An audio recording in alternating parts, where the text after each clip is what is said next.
forward. So again, welcome, welcome. First, we are going to send it over to Dr. Donald Vest for some welcome and introductions. Dr. Vest, take it away. Thank you very much, Ms. Cole. Good afternoon, students, faculty, staff, and the Clark Atlanta University community. First of all, we would like to welcome you to this virtual town hall meeting sponsored by Dean Udoka and the School of Business. We're very fortunate to be back in place. And of course, I'll speak on behalf of everybody. We certainly miss not having you face-to-face. We've had a town hall meeting or two face-to-face, and they're very robust. So we'll try to provide this same energy via Zoom. First of all, I'd like to thank everybody, as I mentioned before, for joining this Zoom session and for being here. During these trying times, of course, we're all struggling to some extent, and we wish you and your families the best safety and security. First of all, let me introduce the CAU School of Business Leadership team. Some are on this call and some are not. First of all, there's the chairs I would like to state. There's Dr. Crystal Hudson, who is the chair of Accounting and Finance, a very robust discipline, as you well know. And there's Dr. Paul Brown, who is the chair of Decision Science and Economics. Then there's, of course, myself, truly Dr. Donald Vest. I'm the chairman of Marketing and Management. Before I introduce the other members of the leadership team, one thing that the three of us, Dr. Paul Brown, Dr. Crystal Hudson, and I have in common, we're all graduates of the MBA program at Clark Atlanta University / Atlanta University. I'm dating myself. We're very excited about that because we are part and parcel of this university. So we kind of put our money where our mouth is. Not that you have to be a member of the school to really be committed, because we have many members that did not graduate from here. But again, that's a very testimony to what we feel about our university and our school. Also on the team is Dr. Cheryl Jester George, who is the director of the graduate and MBA program. And there's, of course, Ms. Cynthia Cook, director of student services. We have some guest members as well. We have Ms. Alice Kaysen. We have Ms. Tina Luster. We have Ms. Denson, Cassandra Denson. Ms. Cole introduced herself. And then we have some guest members that will be giving you some information about the university's protocol and procedures. And that will be Dr. Cynthia Clem, who is the executive director for the Center for Academic and Student Success. We have the registrar here with us, Ms. Susan Gibson, who is the registrar. We have Ms. Tiara Arnold, who is the director of career and professional development. Then, of course, without further ado, the man who needs no introduction is our fearless Dean, Dean Sylvanus Udoka. Thank you very much, Dean. Thank you, Dr. Vest. Thank you, everyone. Ladies and gentlemen, good afternoon, and thank you for being here.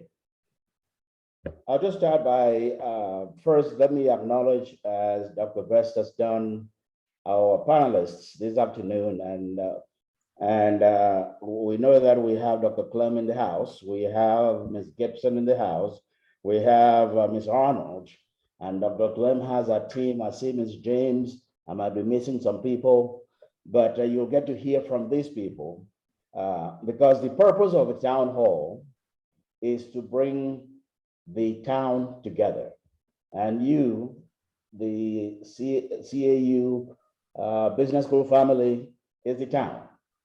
The town hall gathers everyone together in one place so that when we share information, we share it with everyone together in the same language, not subject to interpretation. So that is really the purpose of the town hall, is to provide an opportunity for you to hear from the leaders of this university in the various areas that are critical to your movement towards graduation rapidly. So I really thank the panelists who are here, who will speak to you, present to you today. Our aim in the school is to, some of you have seen my presentation before, is to get you from being a performance-oriented student to a mastery-oriented student. A performance-oriented student is only interested in performing and maybe making a grade, but a mastery-oriented student is a lifelong learner, takes ownership of their own learning, makes connections in and outside the classroom. And I cannot emphasize enough the need for you to make connections, because in your life in this academy is the connections you make here that makes a difference in the quality of life that you have in the university. Is the connections you make here that become lifelong friends, as I have lifelong friends of folks that I started school with that I still communicate with today, 100 years after. So it is extremely important that you are mastery-oriented student, that you are interested in mastering your content beyond the need to make a grade in the class. We'll spend some time at the different town hall to go into these kinds of things. But let me just quickly touch on what I see as guiding principles of what I believe we are doing here in your education. There are 3 prongs. Some of you have heard this before, and you will hear it again, because what we attempt to do in the school and will continually improve upon is that we want to provide what I call authentic learning. And authentic learning, in this mode, we help you, the student, to understand the relevance of what you learn, what you're learning while you're learning it. The distinction is that in typical modes of education, we teach you what we want to teach you and kind of send you out there and hope that you know what to do when you get there. In authentic learning, what we do in the B school and what we continually should to improve upon is that you are given the opportunity to put your skills and knowledge to practical use while in the classroom. Make the classroom material relevant to what you're going to do in your professions. So you can see how these things are relevant to your lives. You're going to continually improve upon that.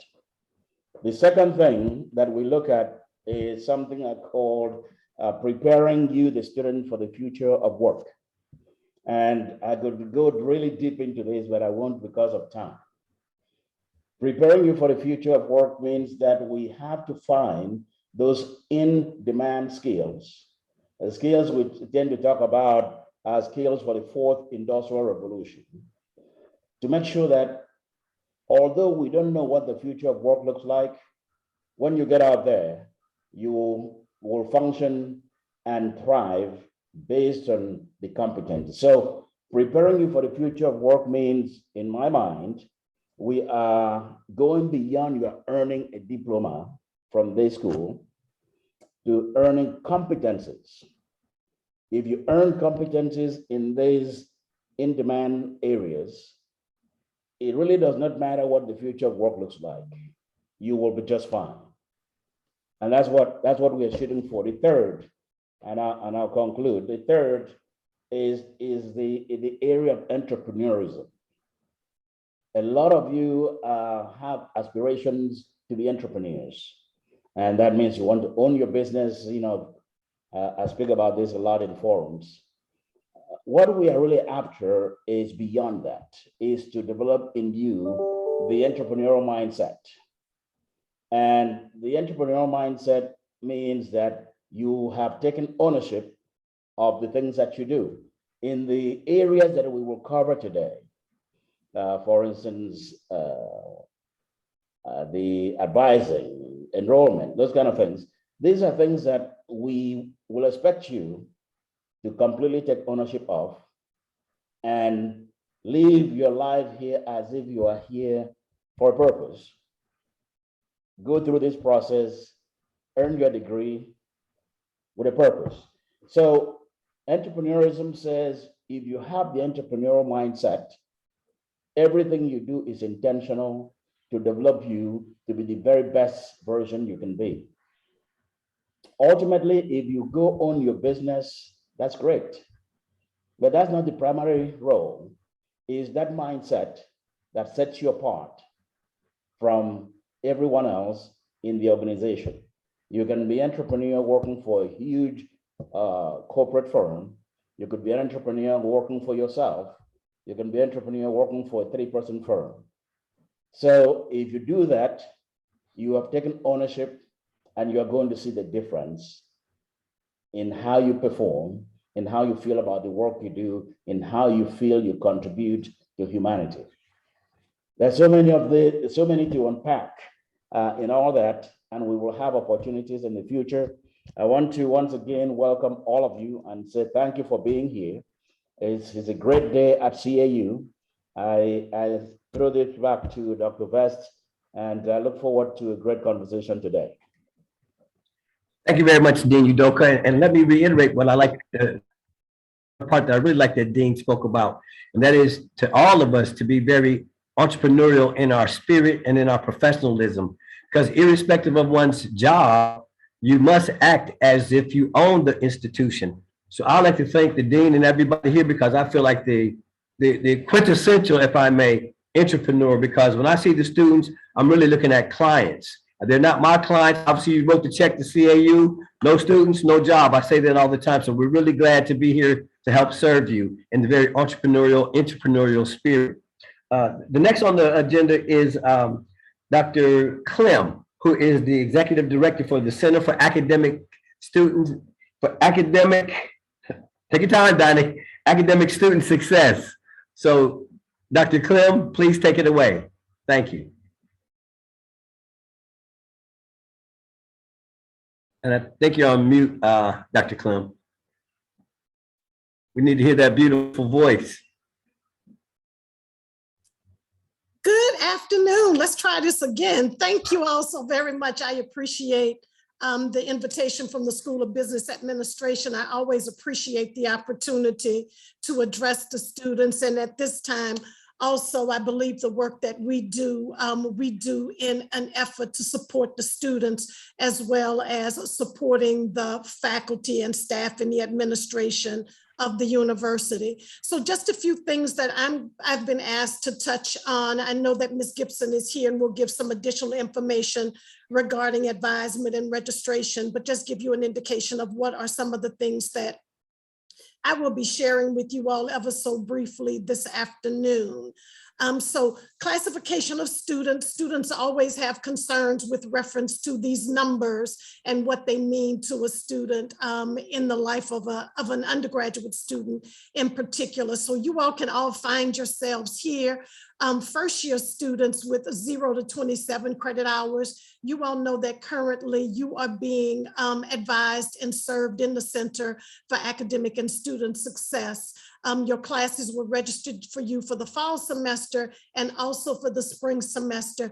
And during this spring semester, we are going to transition you all and hand you off formally and completely to the School of Business Administration. Well, maybe not too completely. I'm going to talk about some other areas and some other opportunities for you all to engage with us. And then, of course, our academic credit hours for students at the sophomore, junior, and senior level. I always talk about these hours and talk about the classification because there are implications currently with reference to our housing process, where currently students who are freshmen and sophomores live on campus.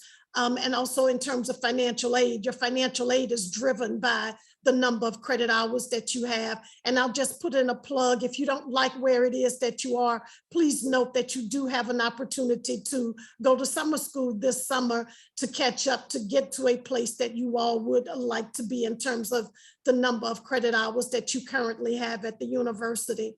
So just so you all are aware, typically, a normal course load for a student is 15 to 18 credit hours in a fall or a spring semester. For the first year students, we registered you all for credit hours between 15 and 18. Typically in your first year, you will take 16 credit hours in the fall semester and 16 credit hours in the spring semester. And our goal is when you take those 32 credit hours during your first year, then you are in a position for sophomore, junior, and senior year to take 15 credit hours and to complete your degree in 4 years. That is part of the university's Finish in 4 initiative, where you all are able to graduate in 4 years years during the regular semesters, fall and spring. But again, never fear, if you should have a semester where you fell short of that number of credit hours, you all may still take courses in the summertime to get you to that number of credit hours, to completing the 32 in the first year. That way students have an opportunity in summer, if you want to do any enhancements in terms of advancing your graduation date, if you want to complete internships during the summer, you are freed up to do so. For students who may want to study abroad, you have that opportunity. And we still have a large number of students who are supporting themselves by working summers. And it's not to say you won't have a summer paid internship, but again, what those opportunities mean. So the minimum course load for a student in fall and spring semester is 12 credit hours to be considered a full-time student. And again, that has implications for financial aid as well. And for students who live in housing, one of our policy requirements is for a student to be in housing on campus, students must be registered for at least 12 credit hours during a semester. So students can take anywhere from 12 hours to 18 hours as a full-time student. There's no distinction in terms of what your budget is for financial aid when you do that. Then we also have a course overload process at the university where a student may take more than 18 credit hours, and that is considered to be an overload. And here you'll note that I've identified what the requirements are: a 3.25 GPA. You must also have the permission of your faculty advisor and or department chair. And also, as the executive director of CAS, I also review and sign off on that. And then students also have to pay for each additional credit hour beyond the 18 credits. So for the 19th hour, the 20th hour, or the 21st hour.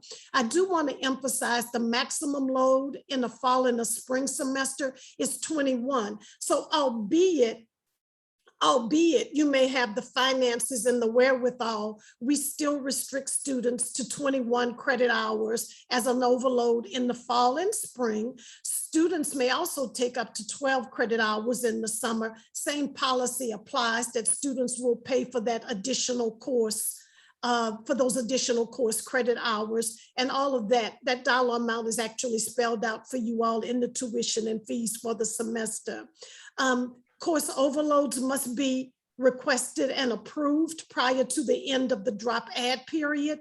I know that sometimes we are not necessarily aware or attuned to that, or something may have happened in the semester that now you realize, in order for me to meet that graduation timeline, I need to take that additional course this semester. It could be a 1 credit hour course, it could be a 3 credit hour course. But again, when Ms. Gibson provides for us what those deadlines are for registration, there's an August time frame that typically happens during the drop add period. I will go back and make certain that I add that information. But as you all are registering for summer and fall semester, those requests for your overload should be discussed with your faculty advisor at the same time that you are meeting with them.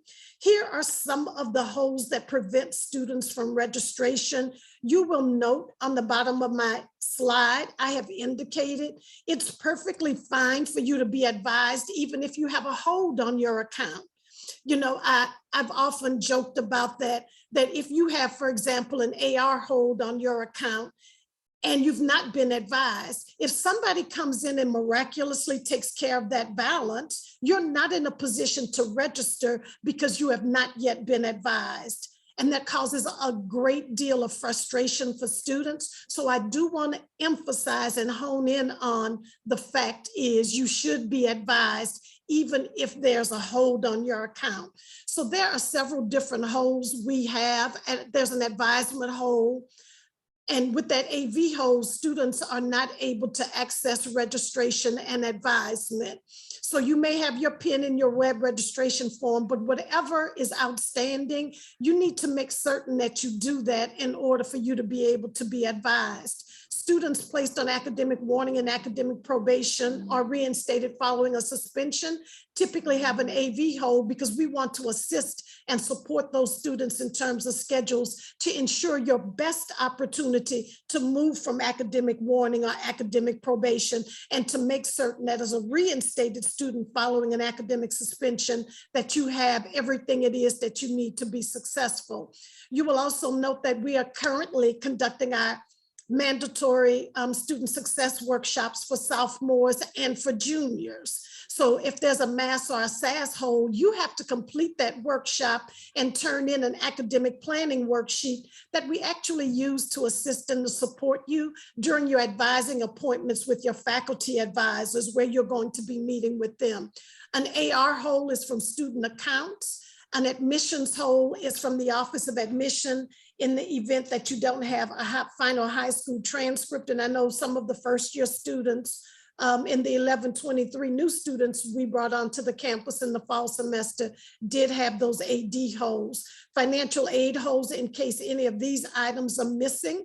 You will also note this year we have a student affairs hold and a medical hold. So the medical hold is if there's anything missing in your immunization records, you would need to submit that.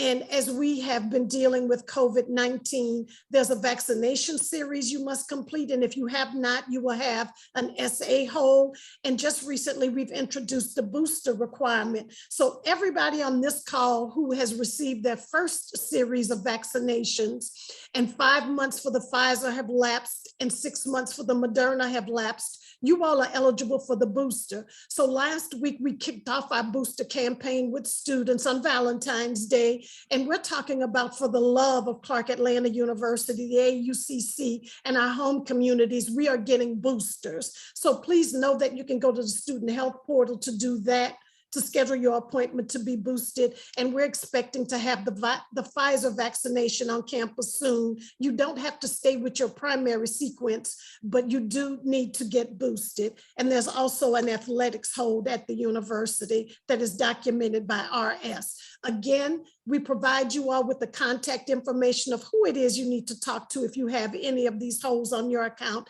Again, don't allow that to stand in your way of being registered. So just for you all, make certain as business administration majors, you need to declare a concentration. You need to do that now. First year students, we've been reaching out to you about doing that declaration so that you all are able to look at DegreeWorks and see the full listing of courses you need to take. Schedule those appointments early with your faculty advisors. That information will be distributed after spring break happens this semester. Make certain that you review your degree program and your transcripts. The B School does a phenomenal job. You all typically, the faculty will send the information out to you in advance of, so you know what it is that you need to do. And we just need you all to respond accordingly when those requests go out from your faculty advisors in the School of Business Administration, and making certain you're allowing the time allotted to be able to do that. I've referenced the CAS workshops. So in the first year seminar classes, we will be going to the CGD 100 and 101 classes. Ms. Cook always accompanies us to the first year seminar classes with Dr. Kimbrough for our advising workshop. Again, we are conducting the SAS workshops and the MAS workshops. Please make certain that you all schedule and participate in those. And I know we have a few student athletes who are on the call as well. We will also conduct those workshops with student athletes based on your teams. We also conduct progress report campaigns, and we'll follow up with students with reference to those, and students will have meetings with the retention and graduation specialist team. Again, another plug, I did this when we met in the fall semester, but please make certain you all have completed your FAFSA for 2022 and 2023. Everybody should leave here in May with a class schedule with your financial aid packet prepared for the fall semester. And Q&A, if you all have any specific questions you would like to ask, if that's appropriate at this point in time. Thank you all for your time and attention. Thank you, Dr. Clem. I think we'll entertain questions at the end of this session.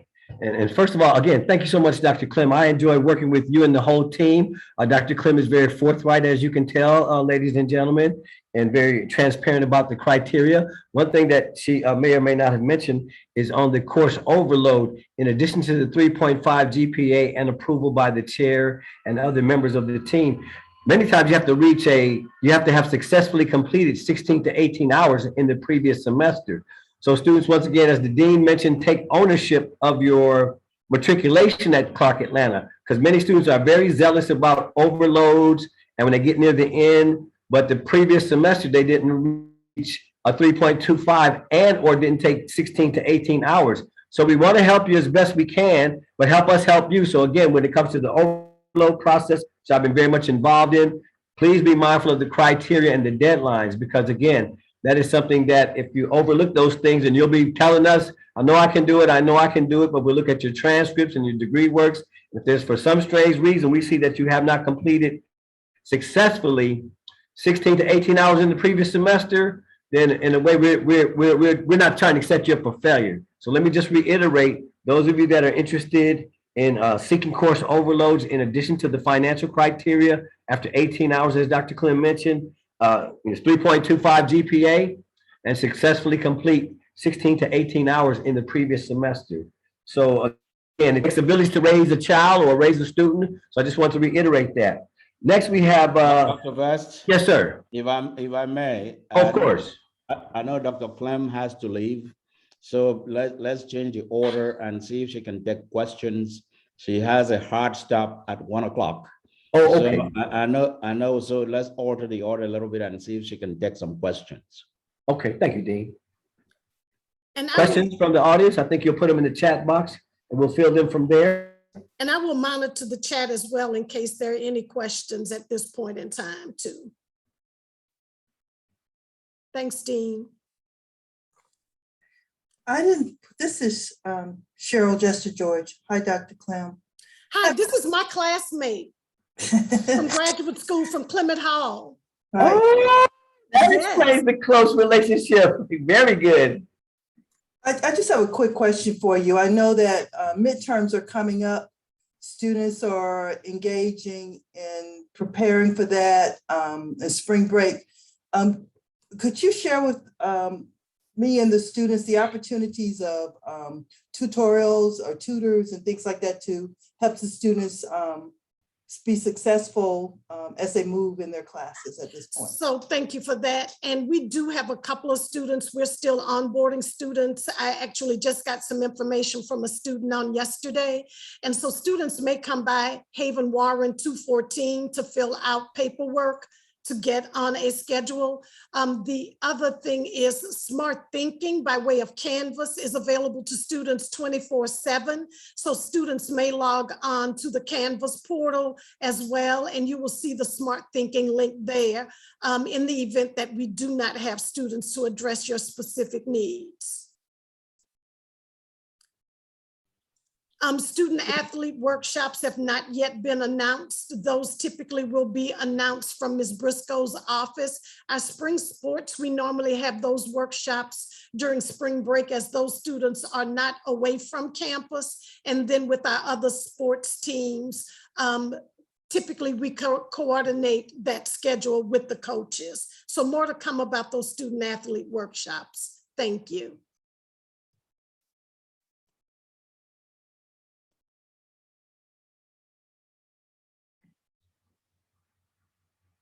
Other questions to Dr. Clem?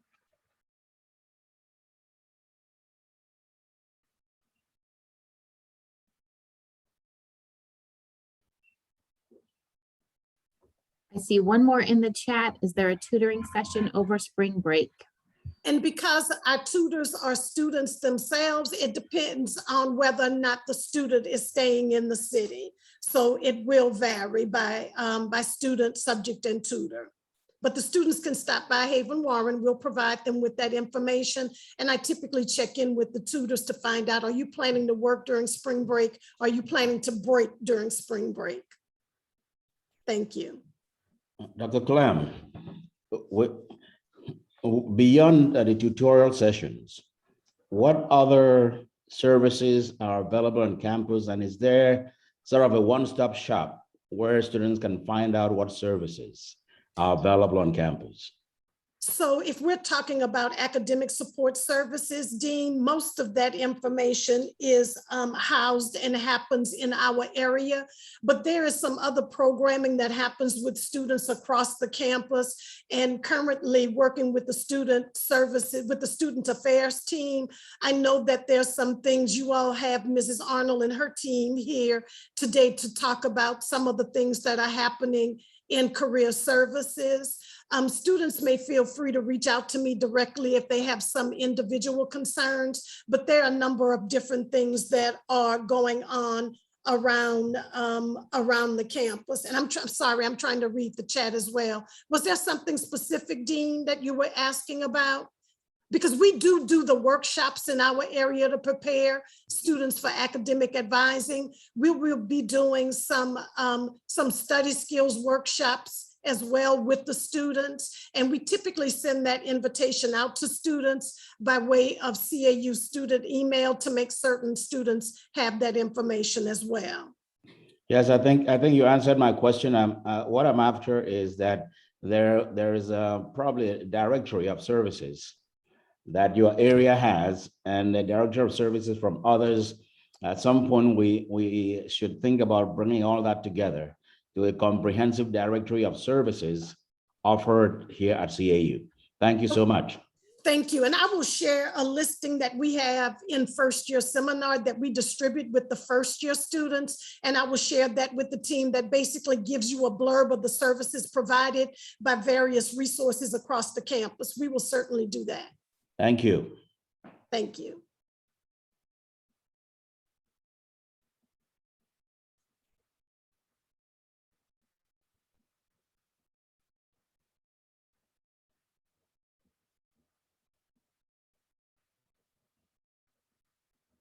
I think Ms. Anya James put some very pertinent information in the chat box about concentrations and majors and minors. So again, let me reiterate what Dr. Clem said. Be sure to declare your concentration. Everyone in business must have a concentration: marketing, management, finance, accounting, economics, and the implications are serious. If you do not declare your major, it will not populate properly in degree works. So many of you say, oh, I'm majoring in marketing, let's just say, and you're just uttering these things. Make sure that you declare your major. You can go to the registrar's webpage if you haven't done it already. I know Dr. Clem is very forthright how to get this done early on, but if for some strange reason it slips through the cracks and you're into your sophomore year, junior year, you'll look on DegreeWorks and it will not populate. So be sure to go on the DocuSign, declare your concentration. Once it's processed through the registrar's office, it will show up in DegreeWorks. The worst thing that can happen to you is you wait too long and you look around and say, I've been saying all this time, I'm a finance major, and you've just been talking into the wind, and you go on DegreeWorks and you're saying, why does it just show the general courses in the business school without showing your criteria for your concentration? That is because if you have, for some strange reason, not declared your concentration, it will not populate properly in DegreeWorks. So be sure to do that correctly, if I may.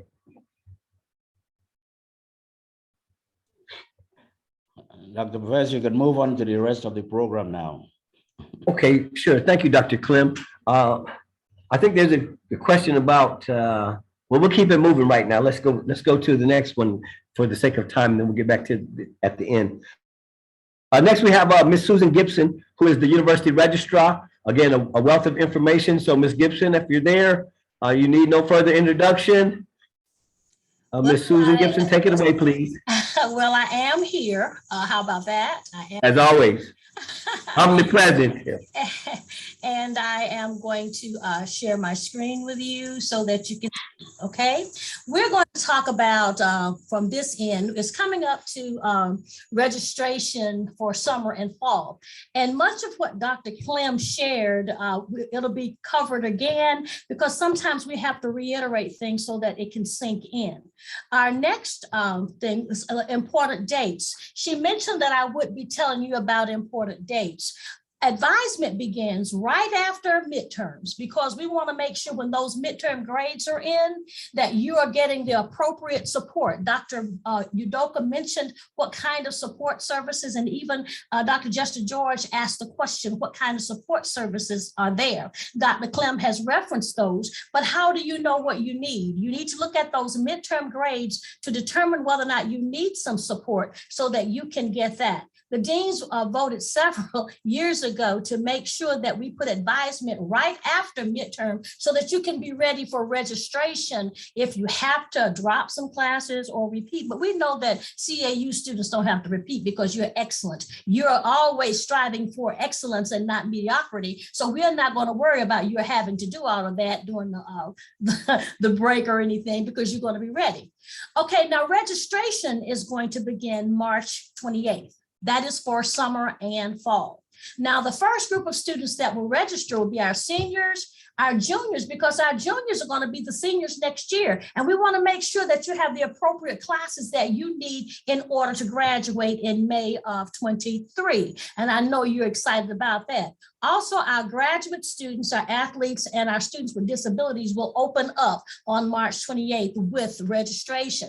Then on April 4th, the freshmen will come in. We want to make sure that the students are getting a fresh start. So we'll start with them second. Then April 11th, registration for sophomores will begin. And you can see this schedule. I will send you this, but because for the sake of time, I'm not going to go through it point by point. But the whole issue of registering early is so that you and be in the ready position for your classes when you leave to go home for the summer. We want to make sure that you have your courses and that you are ready to be enrolled.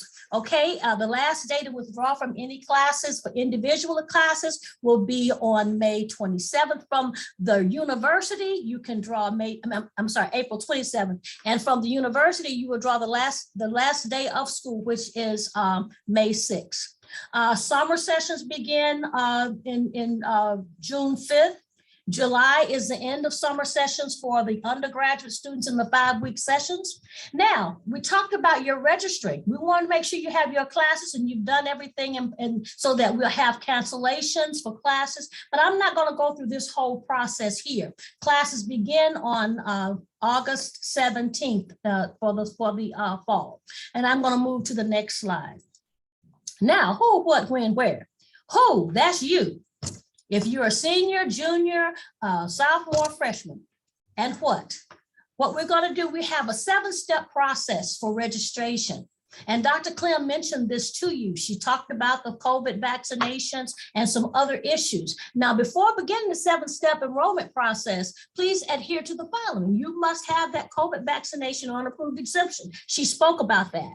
Proof of second shot or that booster. Make sure of that. Proof of any approved university exemptions. And she mentioned the medical hold, which is the immunization hold. Make sure that that hold is there, not there. Answer the following questions. Have you completed the FAFSA?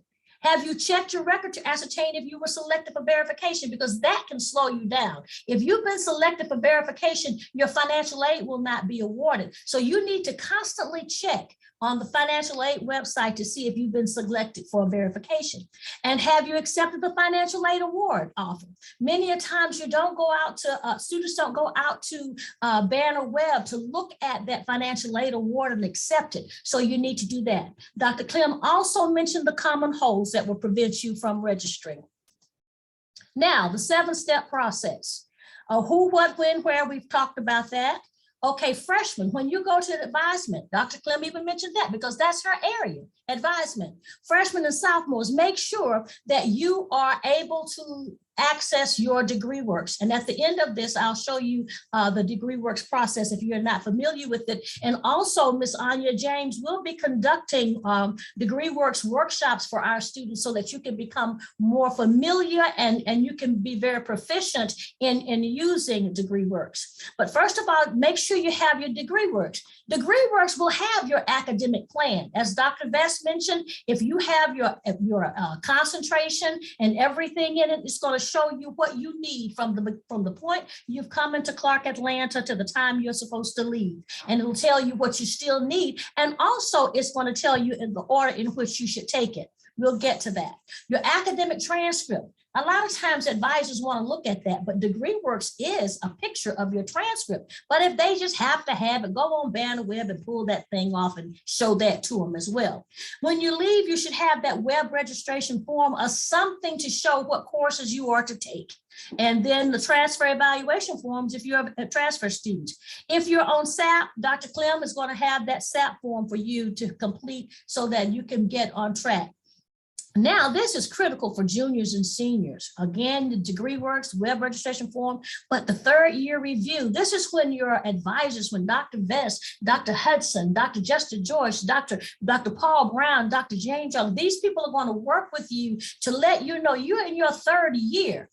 And you're almost at the threshold of graduation. So they're going to review where you are in that third year review and let you know how far you need to go.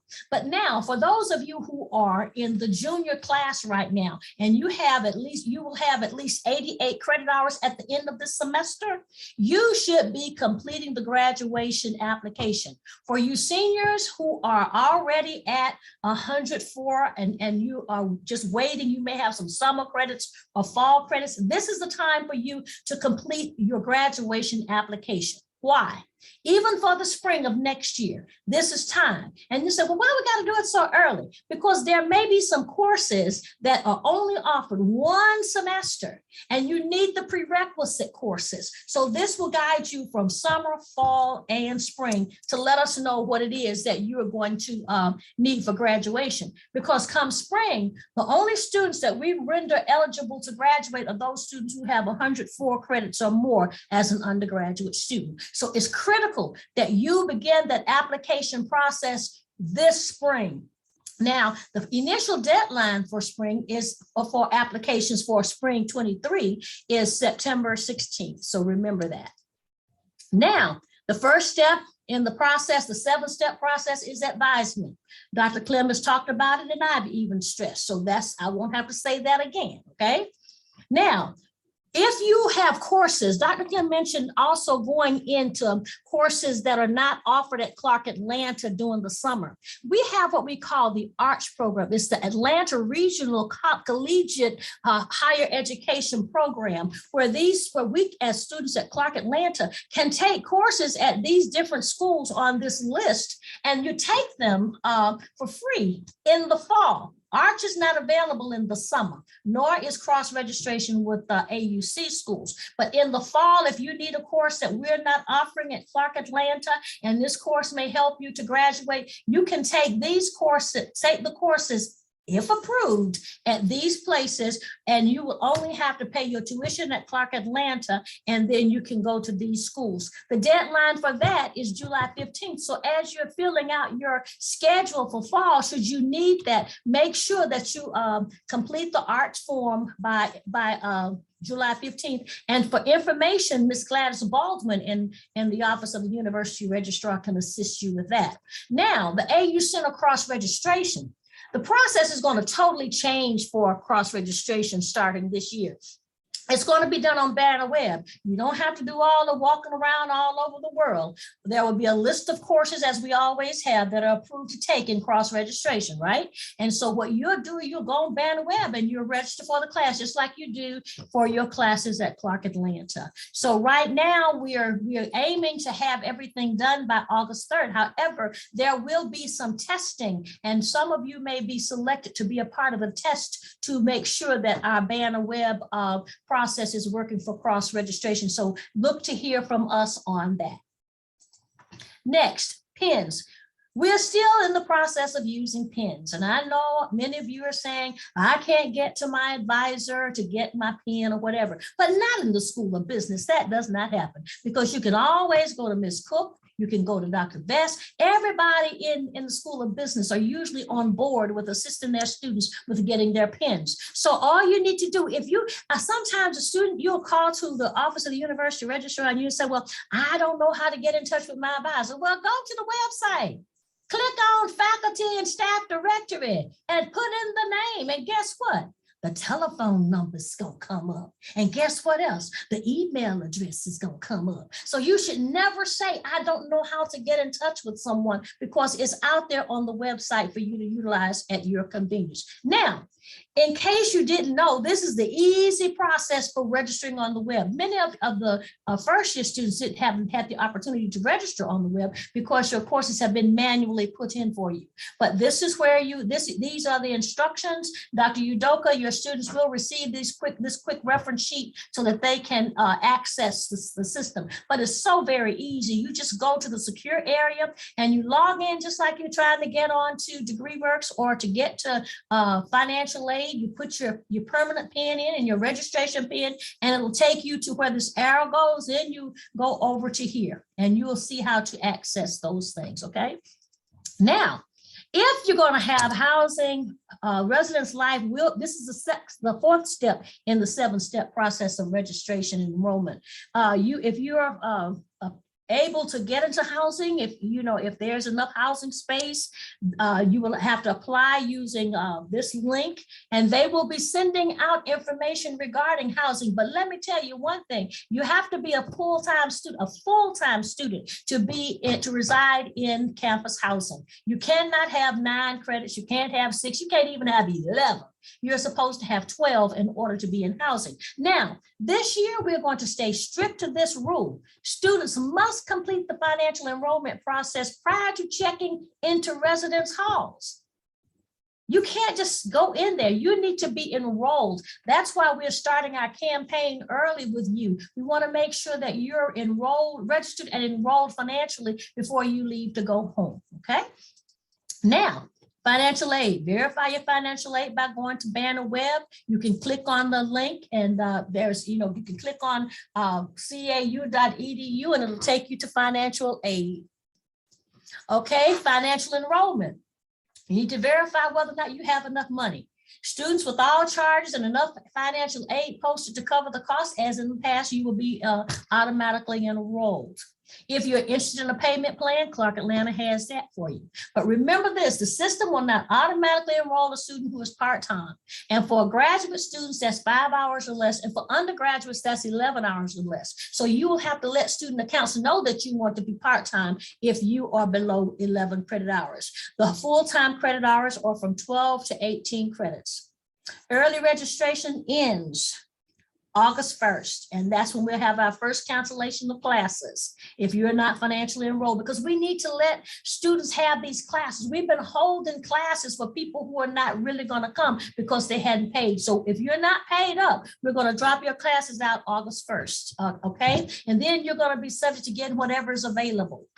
Okay, late registration will begin. The second time we will cancel class will be the day before classes start, and that's August 16th.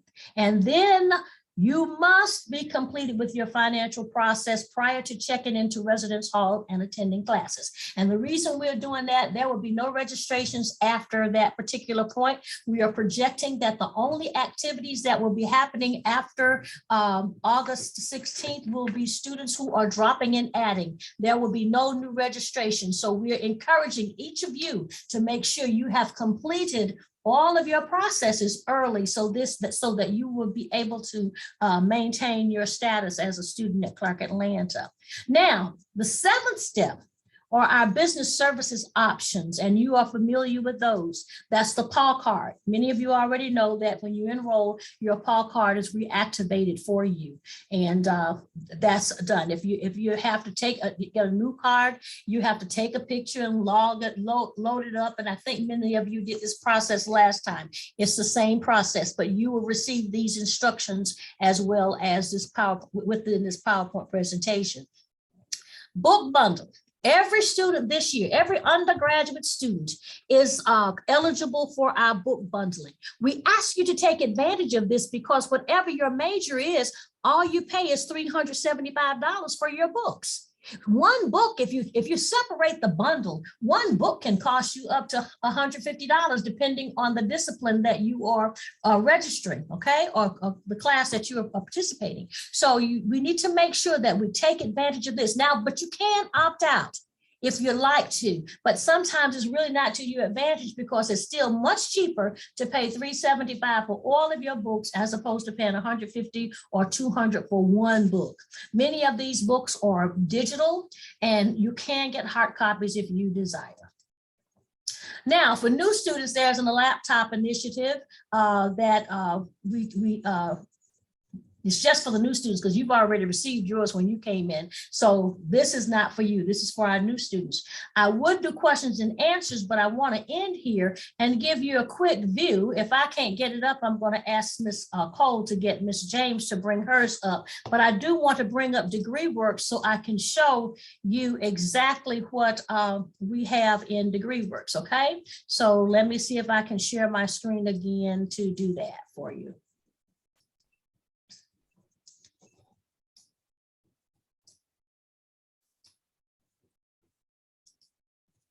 Is it sharing degree works or is it still the questions? Yes. I think DegreeWorks is up. Works. Okay, thank you. That's what I want to show.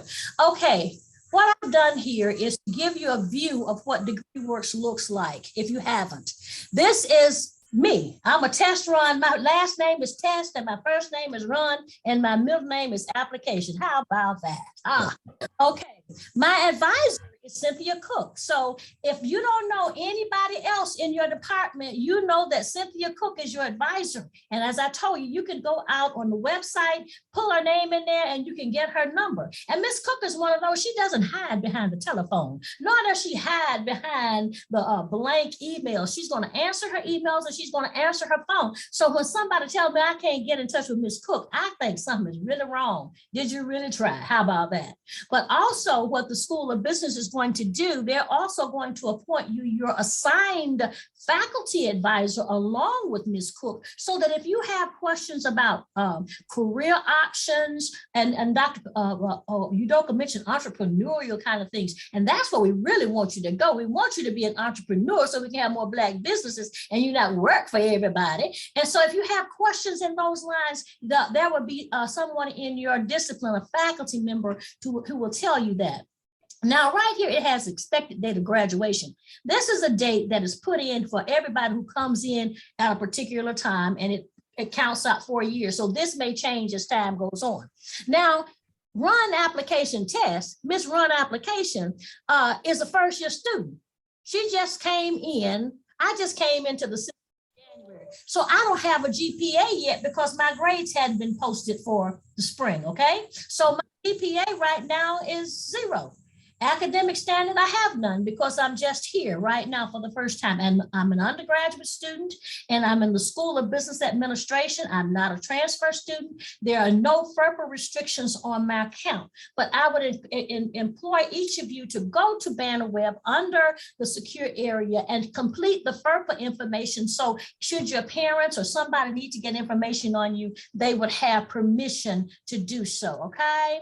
Now, also with the degree over here, you're getting a Bachelor of Arts degree in Business Administration with a concentration in management. Miss James, are you on right now? If you're on, would you go to Test Run for me, this young lady, and take out management? And I'm going to come back to that and we'll show you how degree works. Dr. Vest mentioned to you, if you don't have concentration in there, it will not pull the whole thing. Would you, Anya, would you change that for me, please, right quick, and put no concentration on Test Run for me? Yes, I will. Okay, and let me know when you finish, so because I'm gonna go on and let me know so we can refresh. Okay, right now, this student has all of the courses within the sequence of business management right now, okay? And you can see all of these are in order.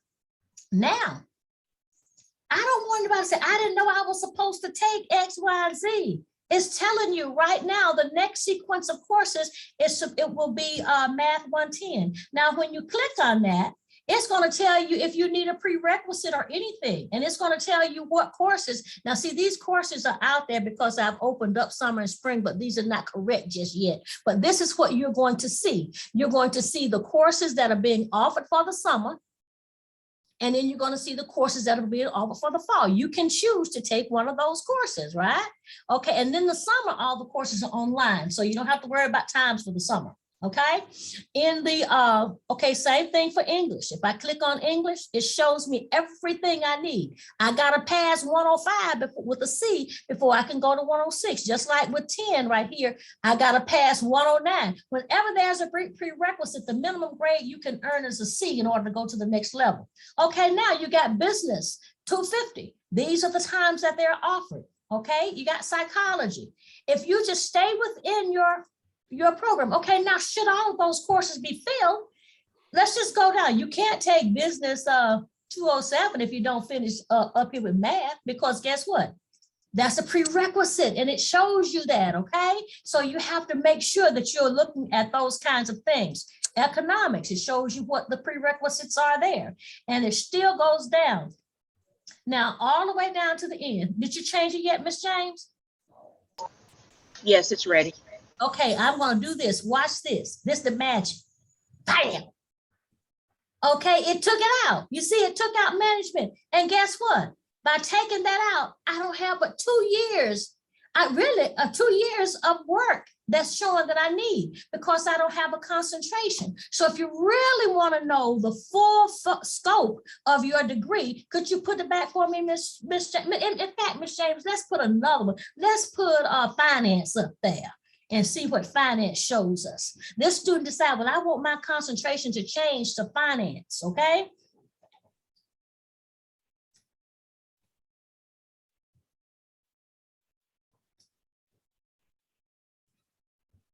As soon as we change it in Banner, it changes in degree work so that, you know, it's real time for us.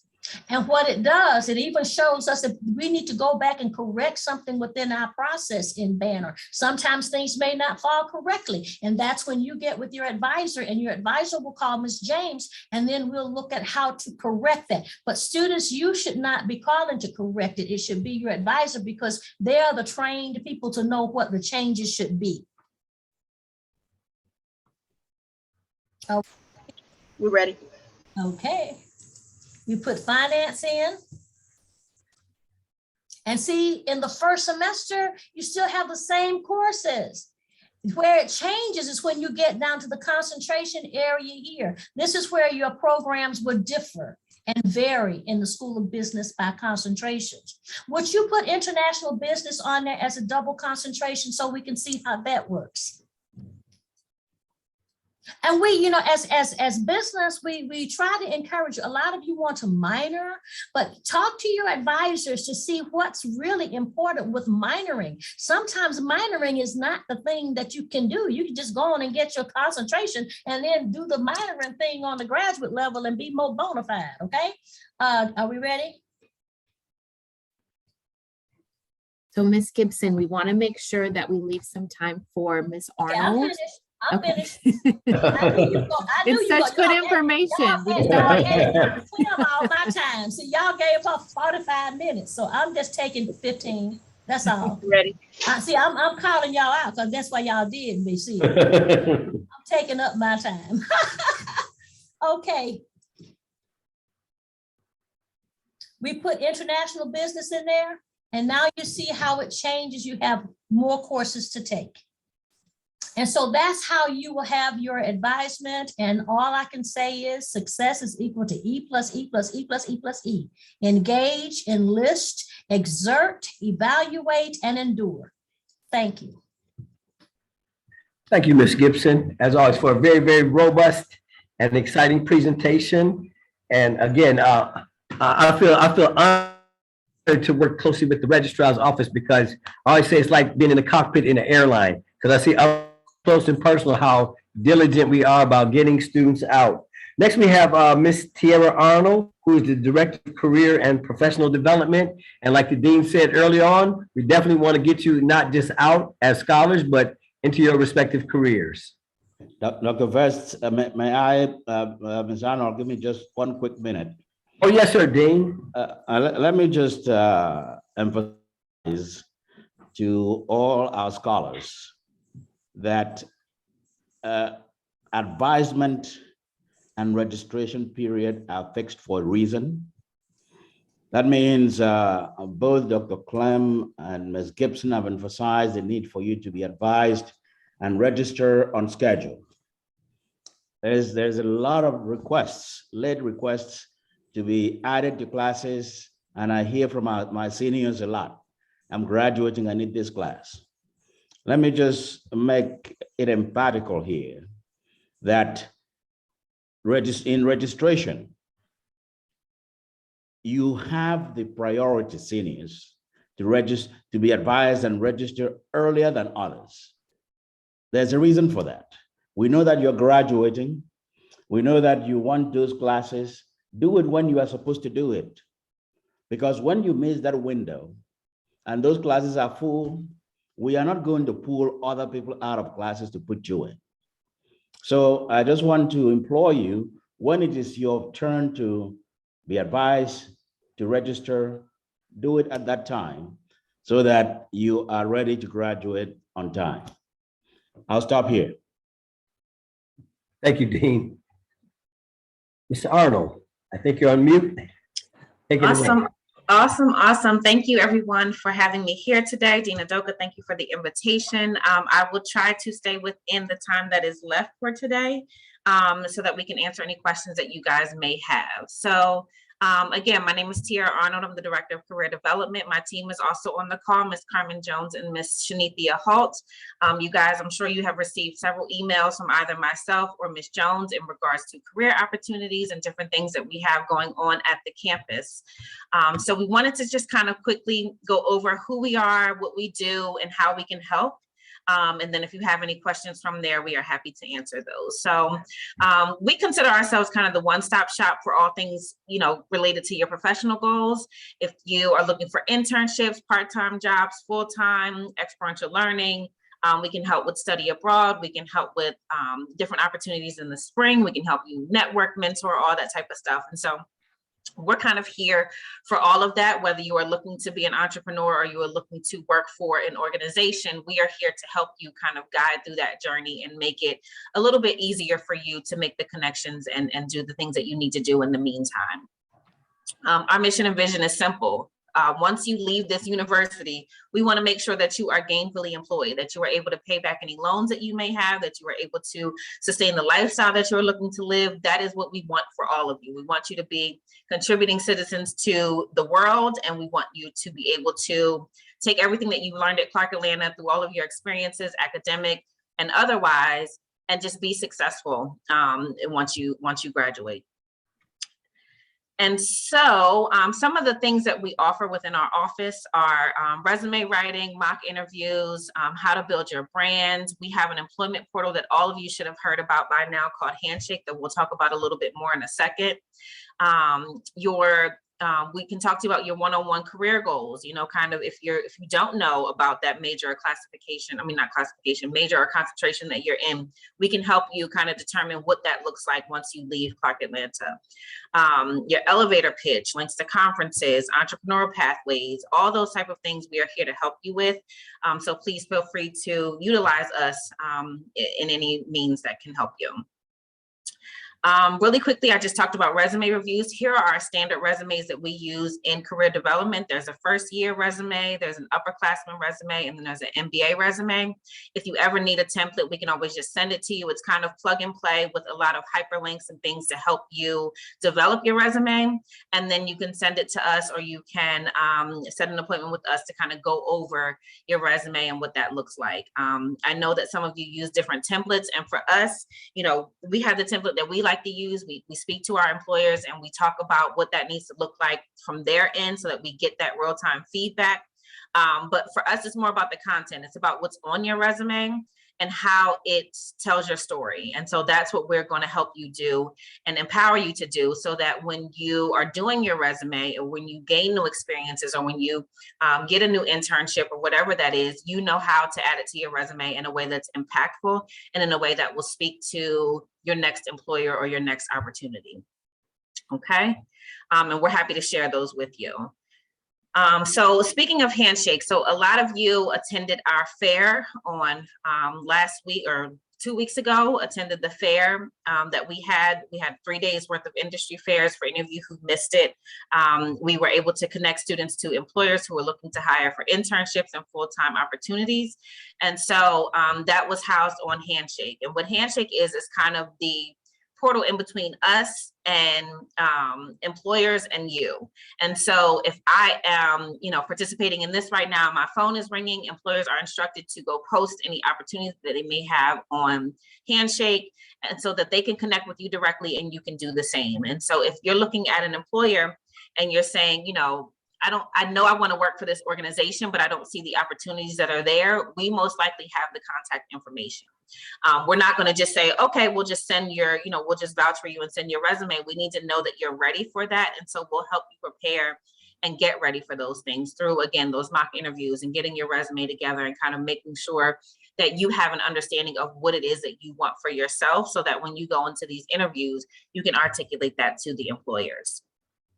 Handshake also allows you to, you upload your resume on there. You can apply for different opportunities.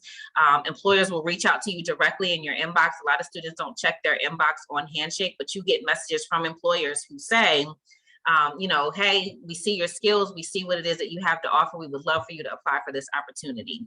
What I will say is that once you leave Clark Atlanta, that's not how it happens, right? There is a thing called LinkedIn, but there are millions and millions of people on LinkedIn.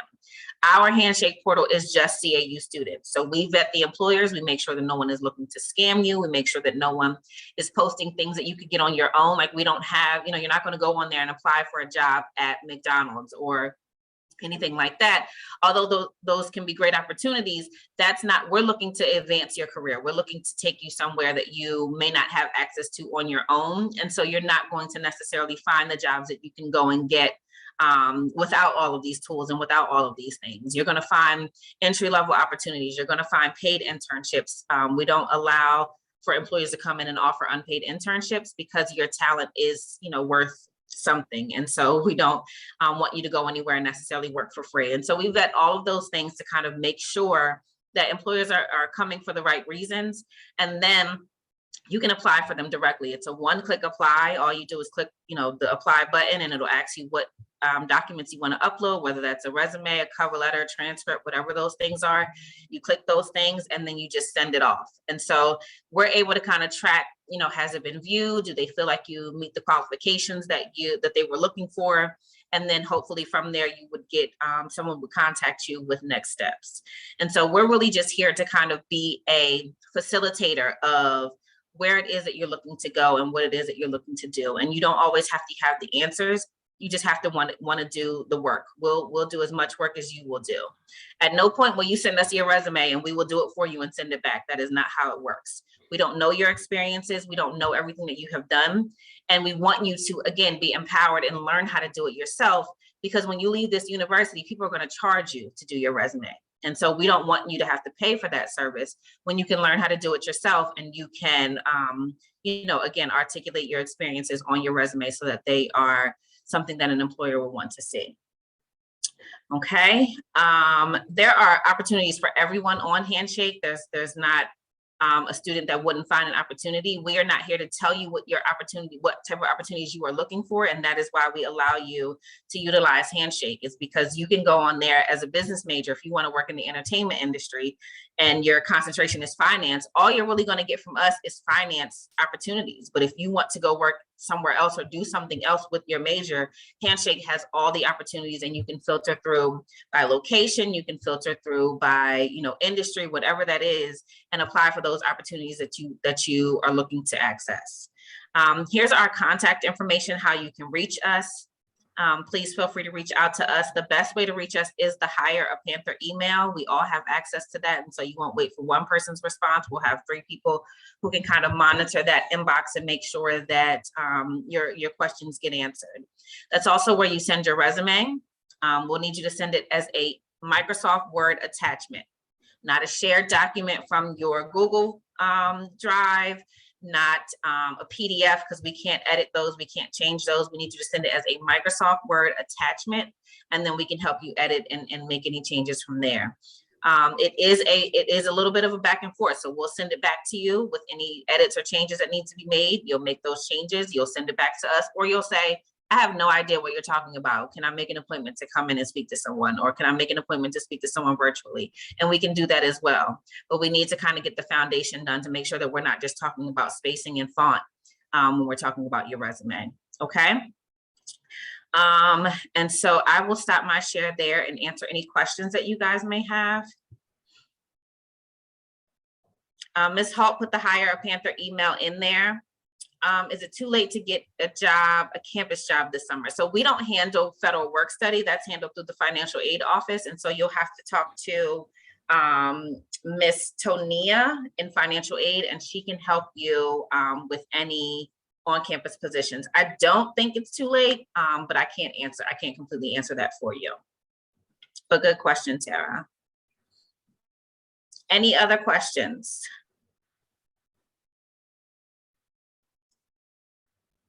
Our office is in Wright Young Hall, Suite 118. You can reach out via email, or you can come to the office. It's up to you, however you would like to do that.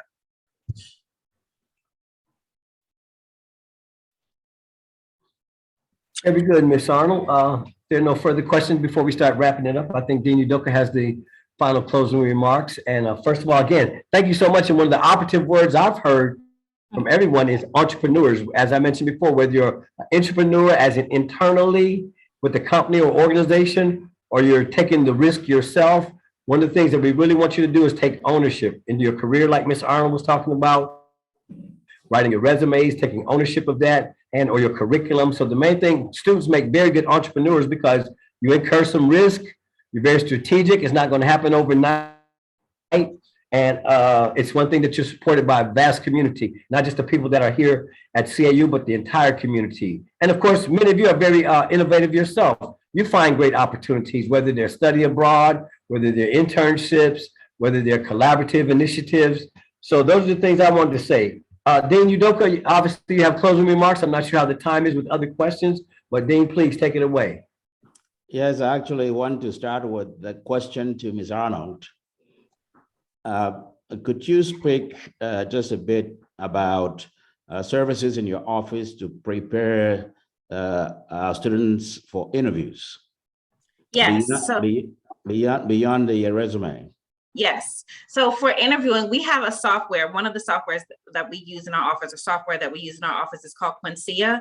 And Quincia, we can give you access to that. And what that allows you to do is it allows you to do an interview based on your resume. So you upload your resume, and there is an AI, an artificial intelligence, that will ask you questions based on your resume. They're typically behavioral-based questions, but if you have technology that that you have on your resume or things like that, it will ask you those questions based on your resume, and you can practice those. It will give you feedback. Are you looking at the camera? Is your background, doing too much? And the reason why we're pushing for these virtual ones is for two reasons. One, that is the way that people are interviewing for entry-level positions now. They are having you do these recorded interviews, that there's not necessarily a person on the other side, but there's just questions that you have to answer, and then they schedule you if they're impressed based on that. You can take that once you're done with that, you can send it to us, you can send it to any of your professors, you can send it to a mentor. They don't have to have access to the site in order to view it. And then they can also give you feedback. And so it just allows you to have kind of a snapshot of what it looks like if you're actually in an interview and how to do that. We also are able to do interviews in the office, virtually or in person. So if you want to schedule a mock interview, you just send an email to that Hire a Panther, and then we can schedule that for you.